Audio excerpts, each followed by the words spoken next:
Alhamdulillah, assalatu wassalamu ala rasulillah wa ala alihi wa ashabihi wa man tabi'ahum bi ihsanin illa yaumil qiyamah wa ba'd.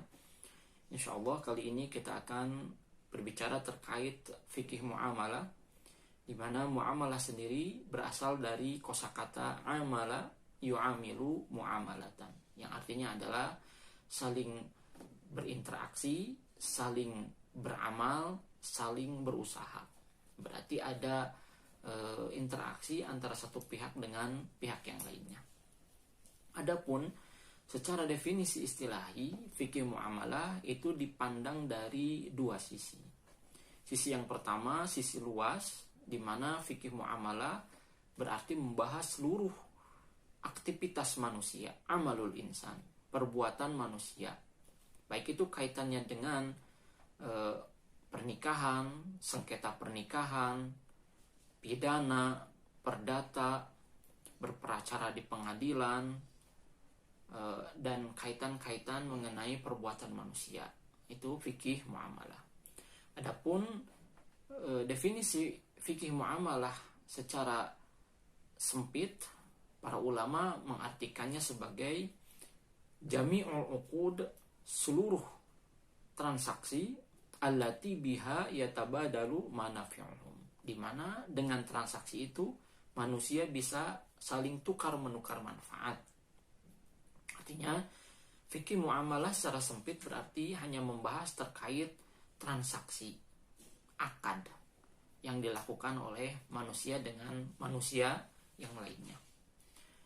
Adapun hukum dari fikih muamalah, mempelajari fikih muamalah, para ulama memang berbeda pendapat. Ada yang mengatakan wajib, ada yang mengatakan sunnah muakkadah. Namun mari kita perhatikan apa yang dinyatakan oleh Amirul Mukminin Umar bin Khattab, di mana beliau mengeluarkan kebijakan la yabi'u fi suqina illa man qad tafaqaha fid din. Tidak boleh melakukan transaksi jual beli di pasar-pasar kami kecuali bagi mereka yang paham akan fikih agama. Maksud fikih di sini adalah fikih muamalah. Bahkan khalifah setelahnya, yaitu Ali ibn Abi Thalib, beliau mengeluarkan kebijakan dengan pernyataannya, man ittajara qabla an yatafaqqah irtatam fir riba. Siapa yang melakukan transaksi jual beli sebelum dia membekali diri dengan pemahaman fikih muamalah, maka dia akan terjerumus ke dalam riba. Tsummartatom. Kemudian dia akan semakin terjerumus dan terjerumus lagi. Sehingga berarti bagi mereka yang kesehariannya berinteraksi terkait dengan ekonomi, maka dia wajib untuk mempelajari fikih muamalah. Jika tidak, dia akan terjerumus ke dalam aspek ribawi. Sehingga ekonomi Islam itu berarti setiap pengetahuan sosial yang mempelajari masalah-masalah ekonomi rakyat, yang tentunya diilhami oleh nilai-nilai keislaman. Berarti tidak hanya bertumpu pembahasan terkait dengan kekayaan, harta, perolehan, pemilikan, dan juga pendanaan, tetapi bagaimana aktivitas-aktivitas ekonomi tersebut diilhami oleh nilai-nilai keislaman, di mana nilai-nilai keislaman memiliki prinsip yang tidak boleh kita melakukannya.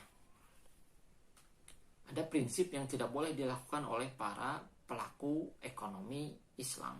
Yang pertama, maksiat. Maksiat berarti para pelaku ekonomi tidak boleh dia melakukan hal yang dilarang oleh agama, baik itu merusak akidah, sosial, moral, dan juga alam sekitar.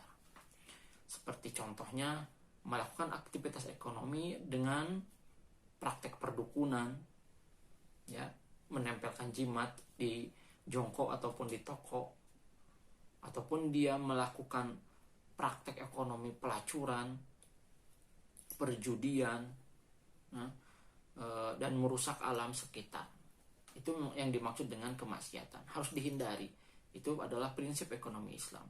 Kedua, prinsip ekonomi Islam yang mesti dihindari oleh para pelaku ekonomi dalam beraktivitas ekonominya adalah melakukan aniaya. Aniaya berarti dia melakukan kezoliman. Ya.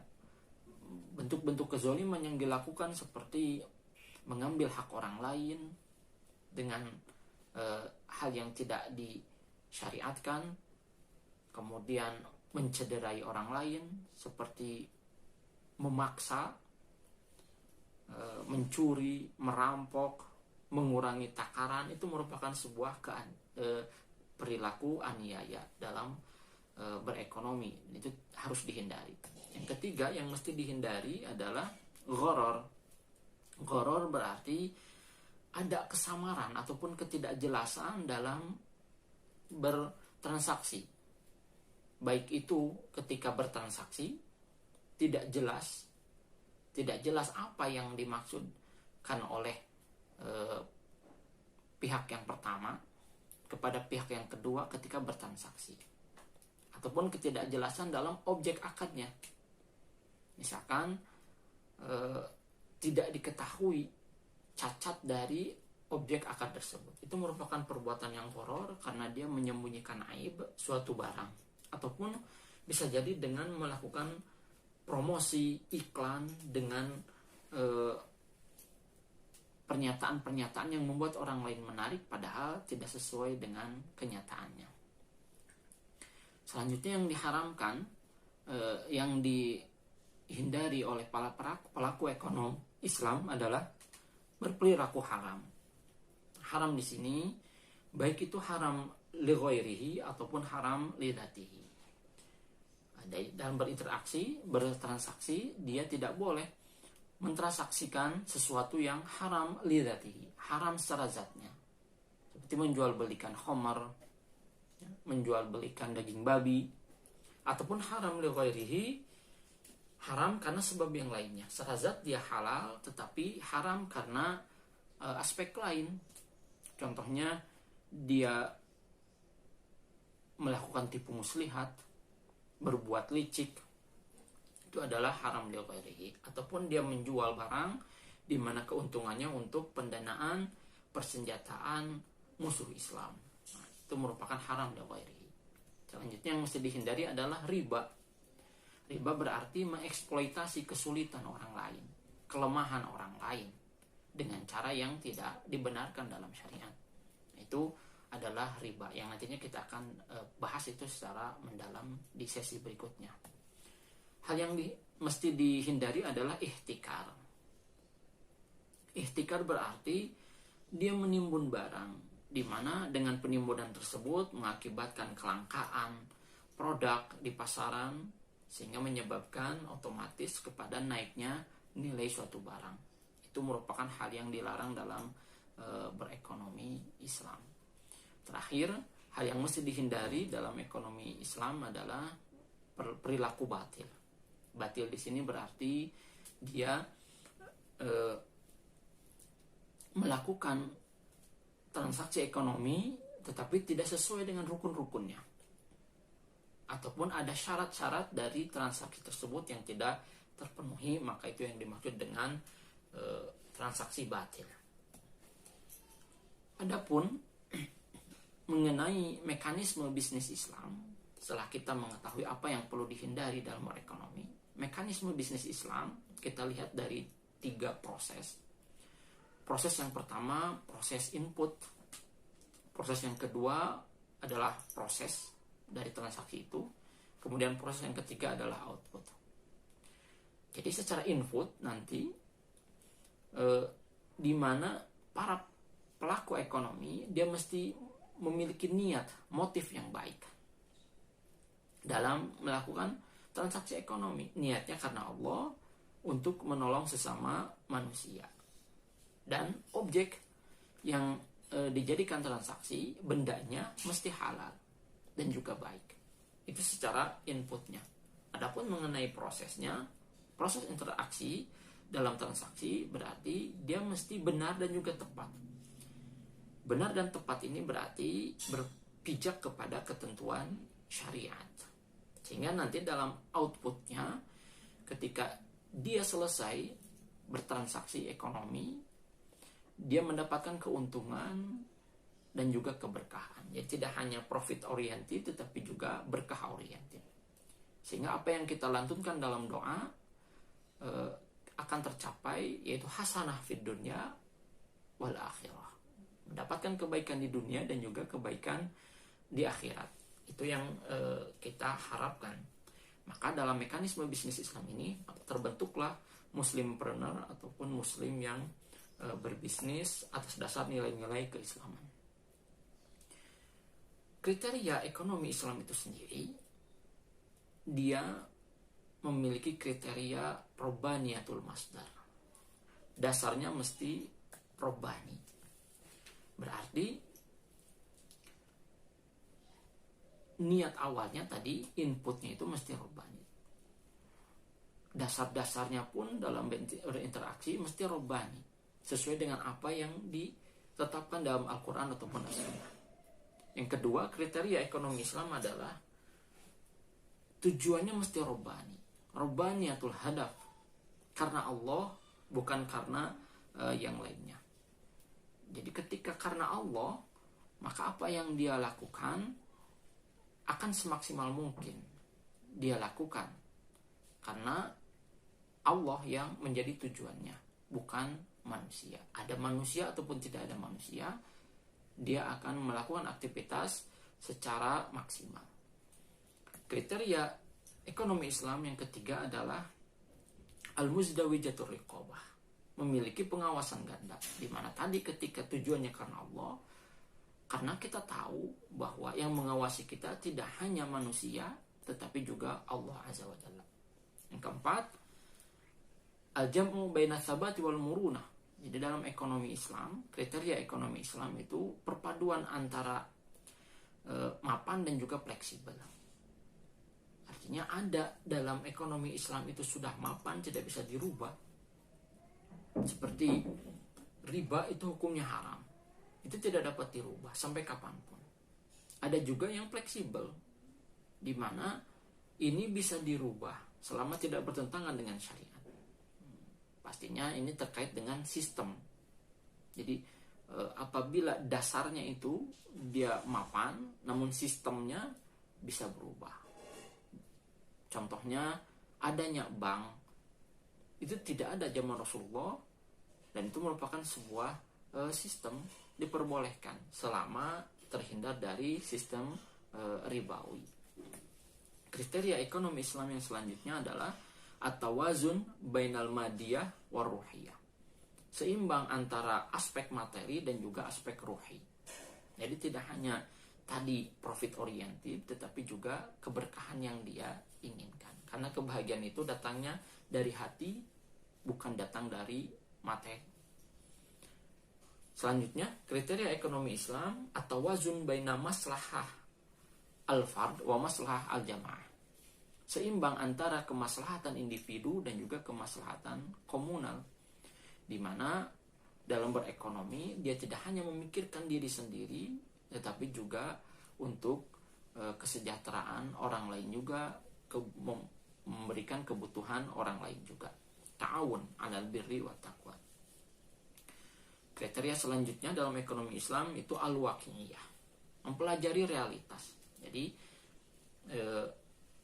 ketertarikan pasar sekarang seperti apa, maka itu yang akan dilakukan oleh pelaku ekonomi. Jadi tidak hanya melangit tapi juga membumi. Dia memperhatikan kebutuhan masyarakat pada waktu ini apa, sehingga dia merasa dia bisa mudah untuk melakukan proses perdagangan dengan objek akadnya itu yang dibutuhkan oleh pasar pada waktu itu. Kemudian al-alamiyah, kriteria ekonomi Islam itu mesti mendunia. Tidak hanya diperuntukkan syariat Islam bagi umat Islam saja, tetapi juga bagi umat manusia. Karena Islam itu untuk seluruh manusia, tidak dibatasi oleh ras, suku dan juga agama.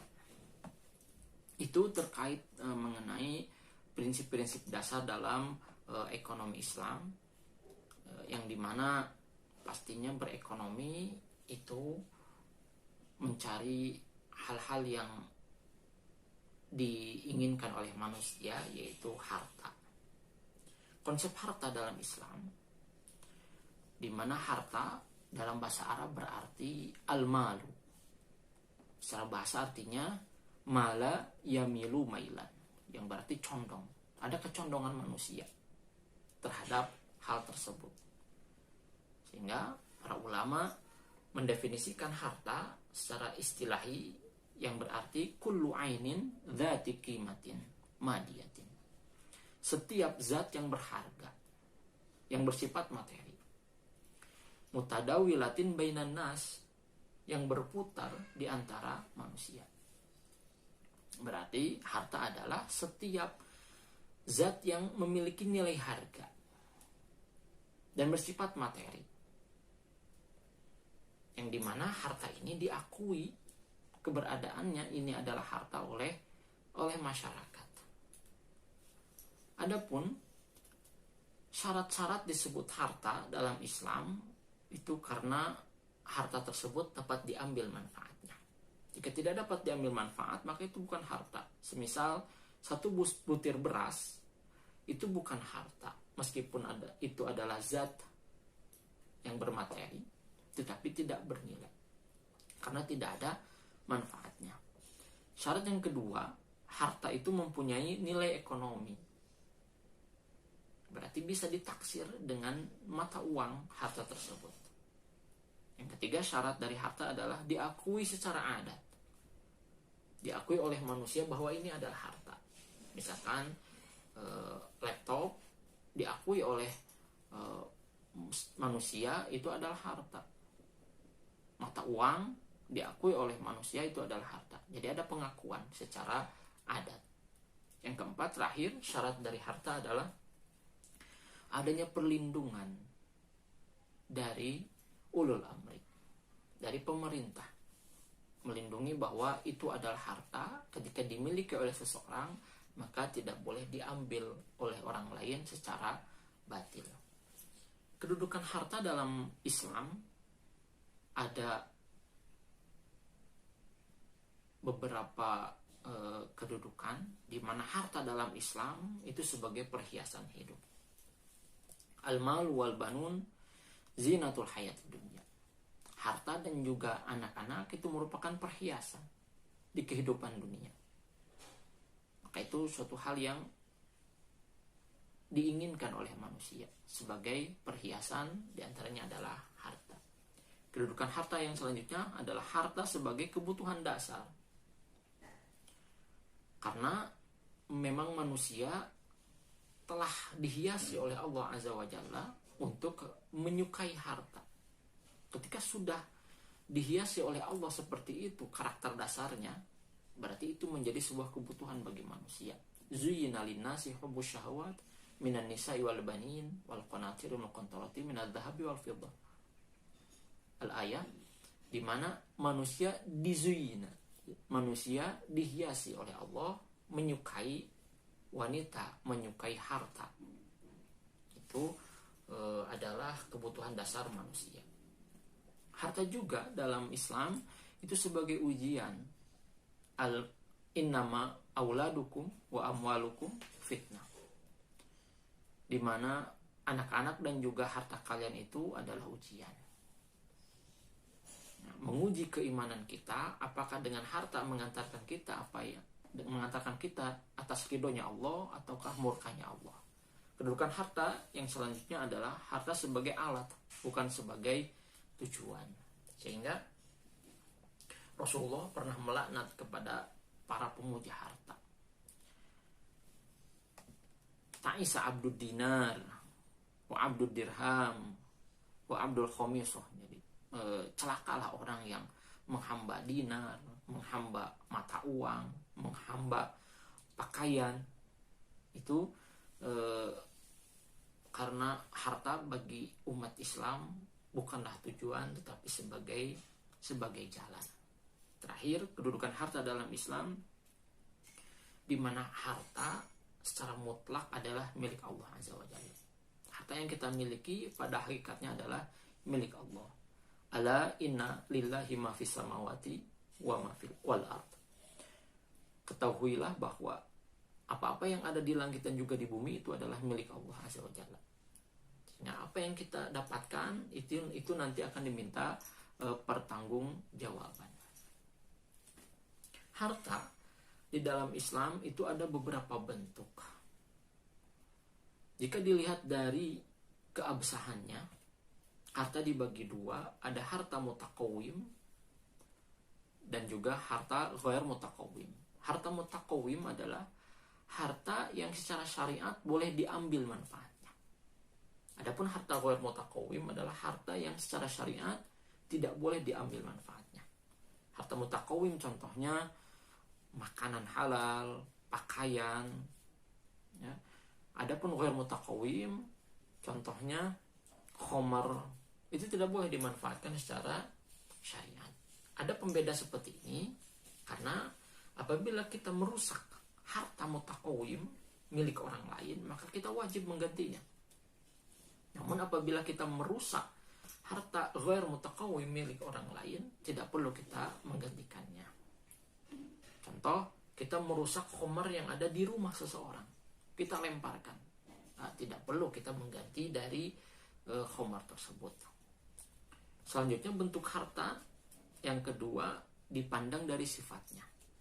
Ada harta akor dan juga harta mankul. Harta akor berarti harta yang tidak bergerak. Harta mankul adalah harta yang bergerak. Pembeda seperti ini untuk membedakan antara harta wakaf. Di mana harta wakaf itu para ulama menyatakan mesti mewakafkan harta yang tidak bergerak, semisal tanah, bangunan. Adapun harta mankul itu tidak dapat diwakafkan. Meskipun ada sebagian ulama menyatakan bahwa harta mankul pun boleh diwakafkan. Contohnya mewakafkan Quran, itu merupakan harta yang tidak bergerak, harta yang bergerak. Motor itu pun harta yang bergerak, tetapi sebagian ulama menyatakan memperbolehkan untuk mewakafkan harta yang bergerak juga. Selanjutnya bentuk harta dipandang dari keberadaannya. Itu ada harta misli dan juga harta kimi. Harta misli berarti harta yang mudah didapatkan di pasaran. Harta tersebut, contohnya makanan, pakaian yang diperjualbelikan di pasaran dan mudah didapatkan di pasaran. Ada harta kimi, adapun harta kimi adalah harta yang jarang dan sulit keberadaannya di pasaran. Contohnya baju yang limited edition ataupun barang-barang yang memang tidak banyak dikeluarkan oleh pabrik sehingga langka untuk di pasaran. Pembeda seperti ini karena apabila kita merusak harta misli milik orang lain, kita dapat untuk menggantikannya dengan barang yang serupa. Adapun harta kimi, karena jarang di pasaran, ketika kita merusak harta kimi milik orang lain, maka kita menggantikannya dengan nilai dari barang itu sendiri. Selanjutnya bentuk dari harta dalam Islam dipandang dari kemanfaatannya. Ada harta istihlaki dan juga harta istimali. Harta istihlaki adalah harta yang sekali pakai. Adapun harta istimali adalah harta yang bisa dipakai kemanfaatannya berulang-ulang. Contoh harta istihlaki seperti makanan. Itu harta dimanfaatkan dengan cara dimakan dan habis begitu saja. Adapun harta istimali, harta yang tidak sekali pakai, contohnya baju. Ini adalah harta saya pakai, kemudian dicuci dan bisa dipakai lagi. Itu harta istimali. Pembeda seperti ini pentingnya apabila dalam hal transaksi ijarah, sewa menyewa, itu tidak boleh kita menyewakan objek akadnya harta istihlaki. Misalkan menyewakan makanan itu tidak boleh. Karena apabila menyewakan objek akad, berarti objek akad itu harus dikembalikan lagi setelah akadnya selesai. Adapun harta istimali itu dapat disewakan. Karena nanti setelah selesai diambil manfaatnya dan tidak merusak zatnya, harta tersebut dikembalikan kepada pemilik dari harta istimali tadi. Kemudian bentuk dari harta dipandang dari kepemilikannya itu dibagi kepada harta mamluk, mubah, dan mahjur. Harta mamluk adalah harta milik pribadi di mana tidak bisa diganggu gugat oleh orang lain. Adapun harta mahjur, harta mubah adalah harta yang tidak dimiliki oleh orang lain, oleh manusia. Semisal air, api, ya, buah-buahan yang ada di hutan, nah itu harta mubah, tidak dimiliki oleh orang lain, berarti bisa dimanfaatkan oleh siapapun. Yang ketiga, harta mahjur adalah harta yang dimiliki oleh bersama, seperti harta wakaf, itu masjid, ya, kuburan, nah itu adalah harta bisa dimanfaatkan oleh bersama. Faidah dari pembeda seperti ini adalah apabila harta mamluk, maka kita tidak boleh mengambil harta mamluk itu tanpa seizin pemiliknya. Adapun harta mubah, kita boleh memanfaatkannya tanpa perlu izin kepada siapapun. Contoh, ada tanah gamblung yang tidak dimiliki oleh orang lain, kemudian kita hidupkan harta tanah tersebut, maka itu diperbolehkan karena tanah tadi tidak ada yang memiliki. Adapun harta mahjur itu dimiliki secara bersama-sama, berarti bisa diperjualbelikan selama ada izin dari yang lain. Contoh, harta warisan masih milik ahli waris yang lainnya, tidak boleh dijual kecuali seizin dari para ahli waris lainnya. Bentuk harta selanjutnya itu ada harta ain dan juga harta dain. Harta ain adalah harta yang berbentuk benda, seperti rumah, tanah, mobil, ya. Adapun harta dain adalah harta yang berbentuk benda tetapi di luar tanggung jawab kita, ataupun masih berada dalam tanggung jawab orang lain. Contoh, harta kita dipinjam oleh orang lain. Harta itu tidak ada keberadaannya di hadapan kita, namun dipakai oleh orang lain. Maka harta itu adalah harta milik kita, namun di bawah tanggung jawab orang lain. Itu adalah harta dain. Selanjutnya bentuk harta ada harta al-aslu dan juga harta as-samarah. Harta al-aslu adalah harta pokok yang menyebabkan adanya harta yang lain. Adapun as-samarah adalah harta yang terjadi ada karena dari harta yang lain. Harta al-aslu contohnya adalah pohon, itu aslu, kemudian pohon itu berbuah, maka buah itu adalah as-samarah, harta as-samarah.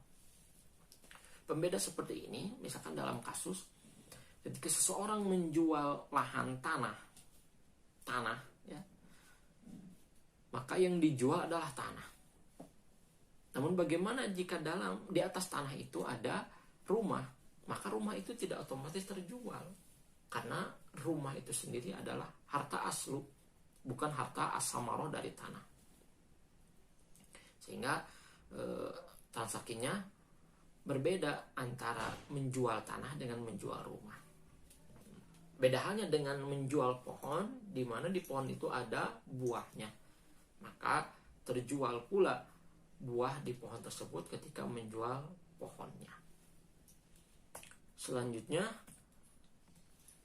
pembagian harta, ada harta yang qabilil qismah, yaitu harta yang mungkin untuk dibagi. Ada juga harta yang ghair qabilil qismah, harta yang tidak dapat untuk dibagi. Harta yang qabilil qismah itu contohnya seperti beras. Itu bisa dijual 1 kilo, 2 kilo, 1 liter, 2 liter, karena bisa dibagi. Adapun harta yang ghair qabilil qismah itu tidak boleh diperjualbelikan, hanya sebagian. Contoh, sapi yang masih hidup kemudian dijual 1 potong kakinya. Nah, itu tidak boleh karena ghair qabilil qismah, tidak boleh untuk dibagi, sehingga tidak bisa menjualnya sebagian, tetapi harus keseluruhan. Selanjutnya, pembagian harta, ada harta khos dan juga harta am. Harta khos adalah harta pribadi yang tidak bersekutu dengan yang lainnya. Harta am adalah harta milik umum ataupun harta bersama. Jadi harta khos itu milik pribadi, seperti tadi dalam pembagian dari kepemilikan harta mamluk. Adapun harta am adalah harta milik bersama, seperti jalan raya, itu bisa dimanfaatkan oleh orang lain. Terakhir, masih membahas terkait dengan konsep harta dalam Islam, mengenai sumber-sumber kepemilikan. Seseorang dapat memiliki harta karena beberapa sebab. Sebab yang pertama, karena al-istila'u 'alal mubah, pengakuan terhadap sesuatu yang dibolehkan, terhadap harta mubah. Contoh, air hujan adalah harta mubah. Harta mubah berarti harta yang tidak dimiliki oleh orang lain, bisa dimanfaatkan siapapun. Air hujan adalah harta mubah.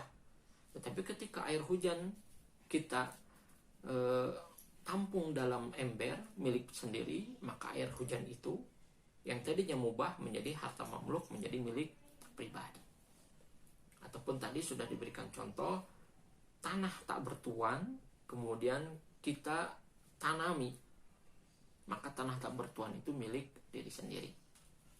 Kemudian sumber-sumber kepemilikan itu bisa jadi karena adanya akad, adanya transaksi dalam jual beli, berarti dimiliki. Atau yang ketiga, sumber kepemilikan karena kholfiyah, adanya pengalihan tangan.